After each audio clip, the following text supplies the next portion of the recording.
walirraan fagaannu lalgalooto jalaan nu fageesse.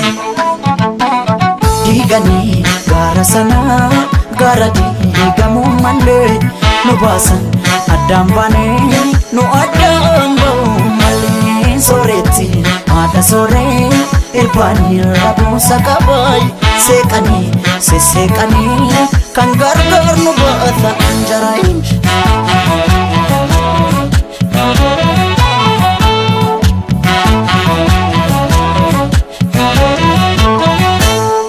Hoggalaanetiya qotiyyoon abbaan didaa yaadidaa harkoota keessa. Hoggalaanetiya qorra baraan dadhabee morma kee jalattanneessa. Hoggalaanetiya sululta looniin tiksu darabaatti galchiidha. Hoggalaanetiya yooman dhufee si akka ansirraa fagoon jira.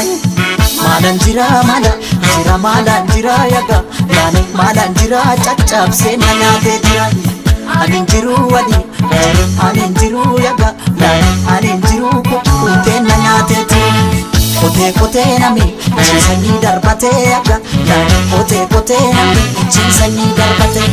Rafeen buluu namni waa morma abdatee yaga laane maalan jira caccabsee na nyaatee jira.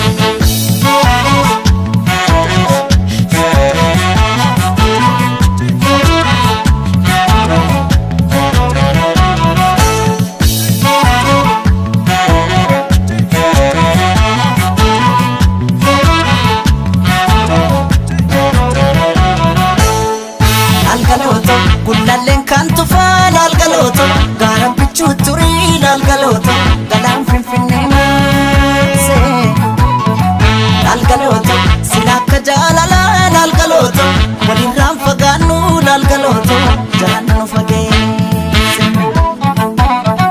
Lalgalooto gullalleen kan tufaa lalgalooto gaara bichuu turii lalgalooto galaan finfinnee maasee lalgalooto. Silakka jaalalaa lalgalooto walirraan fagaannu lalgalooto jalaan nu fageesse. Diiganii gaara sanaa gaara diigamuu malee nu baasan addaan baanee nu addaan ba'uu malee. Sooretti haadha sooree irbaanii rabuusa qabaay seeqanii sesseeqanii kan gargaar nu baata anjaraayin.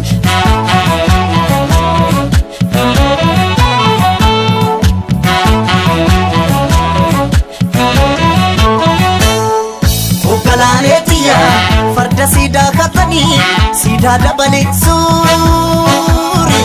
Hoggalaanetiya erga nu daangeessanii barrii ture buubule.